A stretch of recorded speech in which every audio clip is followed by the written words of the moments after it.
안녕하세요. 삶의 교훈 채널을 찾아주셔서 진심으로 감사합니다. 오늘은 우리 인생의 가장 소중한 시간이 될 수 있는 노년기에 관한 중요한 이야기를 나누고 싶습니다. 김명석 교수님, 박정희 여사님, 그리고 모든 시청자 여러분, 제가 서울대학교 노인의학과에서 30년 넘게 연구하고 수천 명의 어르신들을 만나면서 깨달은 것이 있습니다. 나이는 단지 숫자에 불과하며 65세 이후의 삶이 오히려 우리 인생에서 가장 값진 시간이 될 수 있다는 것입니다. 하지만 안타깝게도 많은 어르신들이 몇 가지 치명적인 실수로 인해 황금 같은 노년기를 스스로 망치고 계십니다. 제 오랜 친구 박상철 회장님은 작년에 이런 말씀을 하셨어요.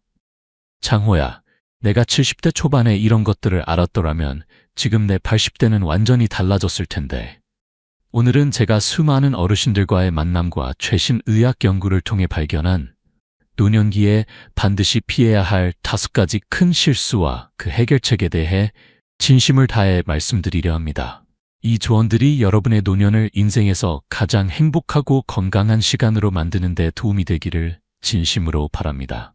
시작하기 전에 더 많은 건강과 행복에 관한 지혜를 원하신다면 삶의 교훈 채널을 구독해주세요. 매주 노년의 삶을 더 풍요롭게 만들 수 있는 실용적인 조언과 감동적인 이야기를 나누고 있습니다. 구독 버튼을 누르시면 새 영상이 올라올 때마다 알림을 받으실 수 있습니다. 그럼 지금부터 노년기에 반드시 피해야 할 5가지 치명적인 실수에 대해 알아보겠습니다. 이 실수들은 제가 직접 목격한 많은 어르신들의 행복과 건강을 파괴했던 것들입니다. 하지만 걱정 마세요. 각 실수마다 실질적인 해결책도 함께 알려드리겠습니다. 1. 사회적 고립. 우리 인생의 종착역에서 가장 큰 위험. 여러분, 제가 서울 종로구 노인복지관에서 만난 박영수 할아버지 이야기를 들려드릴게요. 40년간 중학교 교사로 일하시다가 은퇴하신 분인데 아내를 먼저 하늘나라로 보내고 자녀들은 모두 해외에 살고 계셨죠. 선생님, 처음엔 혼자 있는 게 편하다고 생각했어요. 텔레비전도 있고 책도 있고. 그런데 어느 날 깨달았어요. 일주일 동안 한마디도 말을 하지 않았다는 거요. 이것이 바로 제가 오늘 말씀드리고 싶은 첫 번째 실수입니다. 사회적 고립은 마치 보이지 않는 독과 같습니다. 천천히 조용히 우리의 건강과 행복을 갉아먹지요. 서울대학교 노년학 연구팀의 최근 연구에 따르면 사회적으로 고립된 노인은 그렇지 않은 노인보다 치매 발병률이 64% 높고 우울증 위험이 2배나 된다고 합니다. 심지어 사회적 고립의 건강 위험은 하루에 담배 15개비를 피우는 것과 맞먹는다는 연구 결과도 있어요. 그래서 어쩌라고요? 나이 들면 자연스럽게 사람들과 멀어지는 거 아닙니까? 라고 물으실 수도 있겠네요. 그렇지 않습니다. 우리 한국 문화에는 정이라는 아름다운 전통이 있지 않습니까? 이 정을 나누는 것이 바로 노년기 행복의 비결입니다. 첫째, 가족과의 연결을 유지하세요. 요즘은 스마트폰으로 화상통화도 가능하니 멀리 있는 자녀, 손주들과도 얼굴을 보며 대화할 수 있습니다. 손주에게 옛날 이야기를 들려주는 것만큼 즐거운 일이 또 있을까요? 둘째, 동네 경로당이나 노인복지관에 나가보세요. 제 친구 김순자 여사는 처음엔 나 같은 늙은이가 뭘 배우냐며 망설였지만 지금은 복지관 한국무용 동아리 회장이 되었답니다. 춤추는 시간만큼은 모든 걱정을 잊어요라고 말하시죠. 셋째, 봉사활동을 시작해보세요. 나보다 더 도움이 필요한 이웃을 돕는 일은 우리 자신에게도 큰 기쁨과 보람을 줍니다. 서대문구의 이정호 할아버지는 초등학교에서 주의회 책 읽어주기 봉사를 하시는데 아이들이 할아버지하고 반겨줄 때 내가 세상에서 제일 부자가 된 기분이라고 하십니다. 넷째, 옛 친구들에게 전화 한 통 해보세요. 젊을 때는 바빠서, 중년에는 경쟁 때문에 소원해진 친구들이지만 이제는 그런 것들이 다 무슨 소용이 있습니까? 오래된 우정만큼 값진 것이 어디 있겠습니까? 다섯째, 실버타운이나 공동생활주택을 고려해보세요. 요즘은 좋은 시설들이 많이 생겼습니다. 제 동생은 분당의 한 실버타운에 사시는데 아침에 일어나면 함께 운동할 친구가 있고 저녁엔 바둑둘 상대가 있어 너무 좋아라고 하십니다. 박영수 할아버지 이야기로 다시 돌아가 보죠. 그분은 결국 용기를 내어 동네 노인대학에 등록하셨습니다. 처음엔 어색했지만 지금은 컴퓨터 강좌도 듣고 동아리 활동도 하며 새로운 인생을 살고 계십니다. 지난번에 만났을 때 이런 말씀을 하셨어요. 선생님, 사람은 역시 사람 속에서 살아야 해요. 혼자 있으면 내 머릿속 생각만 맴돌아서 점점 더 우울해지더라고요. 이제는 아침에 일어나면 만날 사람들 생각에 설레요. 마치 젊었을 때처럼요. 기억하세요. 우리는 함께 있을 때 더 행복하고 더 건강해집니다.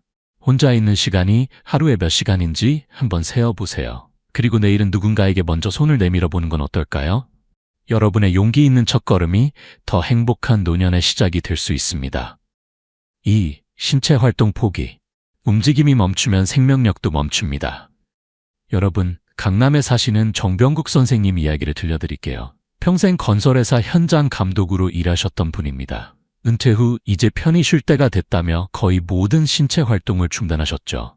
TV 앞에서 하루 종일 앉아 계시다가 겨우 2년 만에 무릎은 아프고 허리는 굽고 몸무게는 15kg이나 늘었습니다.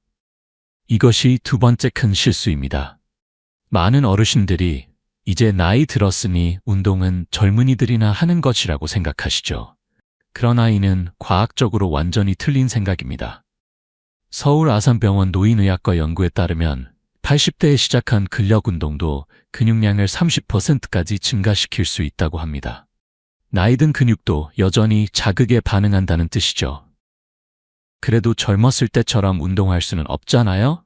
라고 말씀하실 수 있겠네요. 물론입니다. 하지만 중요한 것은 무엇을 하느냐가 아니라 규칙적으로 하느냐입니다. 매일 30분 걷기만 해도 심장병 위험을 40%까지 줄일 수 있다는 연구 결과가 있습니다. 정병국 선생님은 어느 날 손녀가 할아버지, 제 결혼식 때 저랑 춤출 수 있을까요? 라고 물었을 때 충격을 받으셨습니다. 그제서야 자신의 건강이 얼마나 나빠졌는지 깨달은 거죠. 그날부터 매일 아침 동네 한 바퀴 걷기를 시작하셨습니다. 처음엔 300m도 힘들었지만 6개월 후엔 2km도 거뜬히 걸을 수 있게 되셨죠. 그리고 정말 손녀 결혼식에서 춤을 추셨답니다. 여러분도 지금 시작하세요. 가장 좋은 운동은 바로 걷기입니다. 복잡한 장비나 비싼 회원권이 필요 없죠. 둘째로 좋은 것은 수영이나 아쿠아로빅입니다. 물속에서는 관절에 부담이 적어 안전하게 전신 운동을 할 수 있어요. 또한 태극권이나 국선도 같은 전통 운동도 탁월합니다. 천천히 움직이지만 균형 감각과 근력을 모두 향상시키죠. 특히 낙상 예방에 효과적입니다. 중요한 것은 시작하기 전에 반드시 의사와 상담하는 것입니다. 그리고 자신의 현재 체력에 맞게 천천히 시작해서 점진적으로 늘려나가야 합니다. 정병국 선생님은 이제 동네 건강 걷기 모임의 리더가 되셨습니다. 은퇴 후가 인생에서 가장 활동적인 시기라며 웃으십니다. 여러분도 오늘부터 조금씩 움직여보세요. 움직임이 멈추면 생명력도 멈춘다는 것을 기억하세요. 3. 정신건강 무시. 보이지 않는 상처가 가장 깊습니다. 김영희 할머니는 외적으로는 모든 것이 완벽해 보였습니다. 아름다운 아파트, 성공한 자녀들, 건강한 신체. 하지만 그녀의 일기장에는 이런 글이 적혀 있었습니다. 오늘도 웃는 척했다. 언제까지 이렇게 살아야 할까? 많은 어르신들이 김 할머니처럼 정신건강의 중요성을 간과합니다. 우울한 건 나약한 거야. 나이 들면 다 그런 거지. 병원에 가면 미쳤다고 할까봐 이런 생각들이 도움을 구하는 것을 막습니다. 그러나 정신건강은 신체 건강만큼 어쩌면 그보다 더 중요합니다. 서울대병원 정신의학과 연구에 따르면 우울증은 노인의 뇌졸중 위험을 80%까지 높인다고 합니다. 또한 만성 스트레스는 면역 체계를 약화시켜 감염병에 더 취약하게 만듭니다. 어떻게 해야 할까요? 첫째, 감정을 인식하고 표현하세요.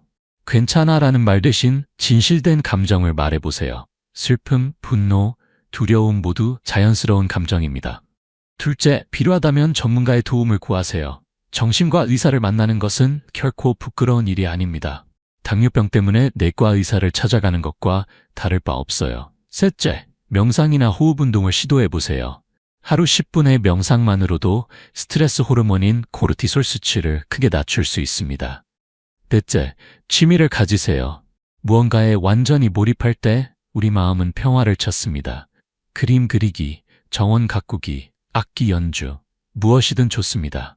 다시 김영희 할머니 이야기로 돌아가 보죠. 그녀는 결국 용기를 내어 정신과를 찾았고 상담과 적절한 치료를 받았습니다. 그리고 지역 노인 합창단에 가입했죠. 1년 후 그녀의 일기에는 이렇게 적혀 있었습니다. 오늘 공연에서 내 솔로 파트를 불렀다.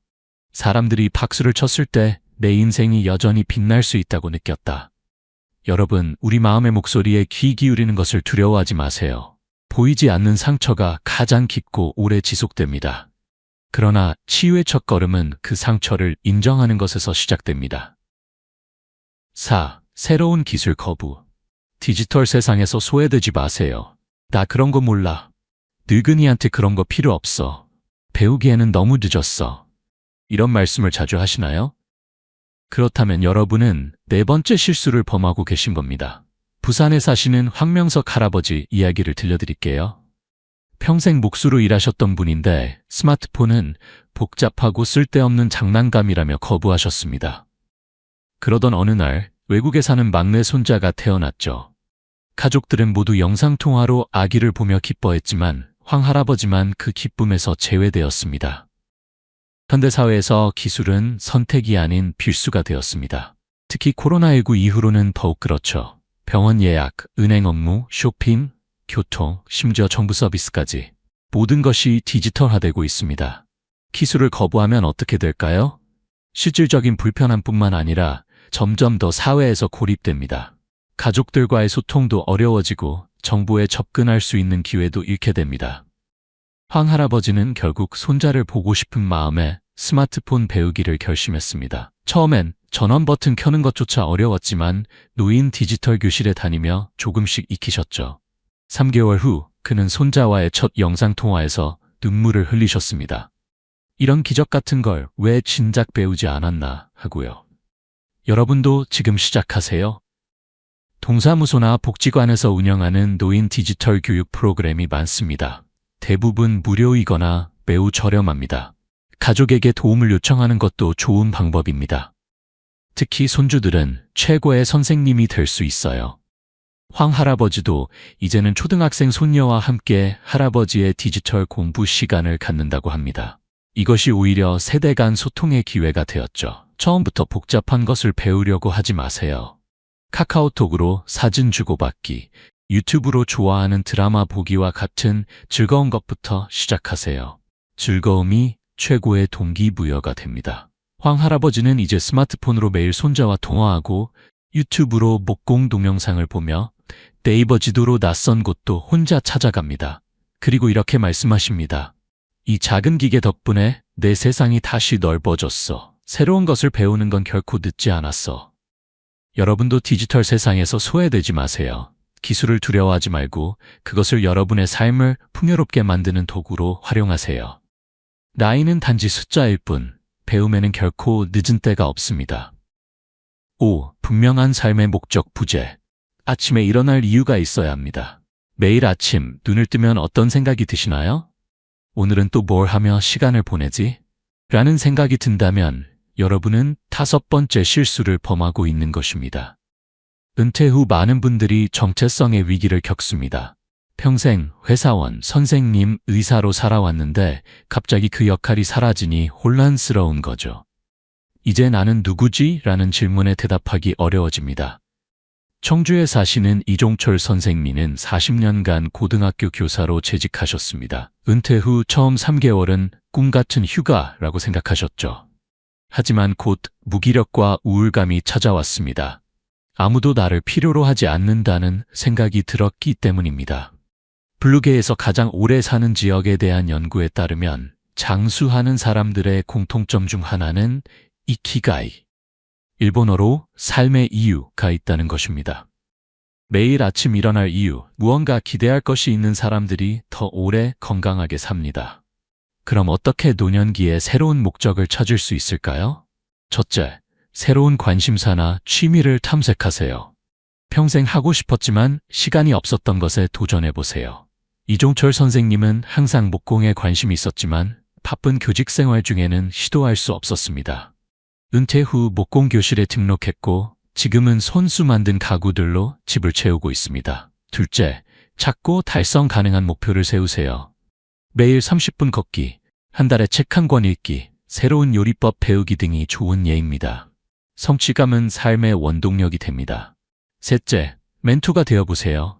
여러분이 평생 쌓은 지혜와 경험은 매우 가치 있는 자산입니다. 이종철 선생님은 지역 청소년 센터에서 대학 입시를 준비하는 저소득층 학생들을 무료로 가르치기 시작했습니다. 아이들의 눈빛이 변할 때 내 인생이 여전히 의미 있다고 느낍니다. 라고 말씀하십니다.